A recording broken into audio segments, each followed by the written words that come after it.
இன்னைக்கு என்ன ஸ்பெஷல்? நீ கேட்டேன்னு சிஎன் நம்ப பண்ணியிருக்கேன்.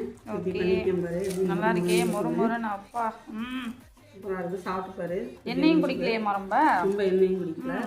இது வந்து உளுந்த மாவு இப்போ இட்லிக்கு ஆட்டினேன்ப்பா. அதில் ரெண்டு மாவு இப்படி 2 இது அள்ளிட்டு 4-5 ஸ்பூன் வந்து பச்சரிசி மாவு போட்டு வெங்காயம் கருவேப்பிலை கொத்தமல்லி எல்லாம் போட்டு இதை பண்ணியிருக்கேன்ப்பா. கடுகு போட்டு தாளிச்சு பண்ணிங்கப்பா. கடுகு போடலாம், நான் அப்படியே பசங்கிட்டேன். அதுமாதிரி போட்டு பிள்ளைங்களுக்கு கொடுத்து பாருங்கப்பா, சூப்பராக இருக்கும். இங்கே வந்து எப்படி இருக்குன்னு சாயந்தரம் டிஷ்ஷு வந்து பண்ணி கொடுங்க பிள்ளைங்களுக்கு, ஸ்நாக்ஸ் மாதிரி. இது ஈஸி மெத்தடாமா?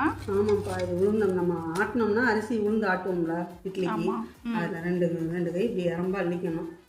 அள்ளிக்கிட்டு 5-6 இது போடணும். இதேமாரி 5-6 ஸ்பூன் போடணும் பச்சரிசி மாவு போட்டு கடுகு வெங்காயம் கருவேப்பிலை கொத்தமல்லி போட்டு நல்லா தாளிச்சு விட்டு. இது மட்டும் தானா காலையில் பிரேக்ஃபாஸ்ட்டுக்கு? இல்லைப்பா, சப்பாத்தியும் போட்டிருக்கேன். பாருங்க எப்படி இருக்குன்னு. ஆடா இல்லாமல் சாஃப்டாக இருக்குது. ஓகே. இதுவும் உனக்கு இட்லி தாளிச்சிருக்கேன், உனக்கு இட்லி பிடிக்குமேன்னு. ஆமாம், துவையை என்ன துவையது? இது வந்து கொத்தமல்லி துவையப்பா, சூப்பராக இருக்கும். கொத்தமல்லி அடிக்கடி சேர்த்துங்கப்பா, ரொம்ப நல்லது.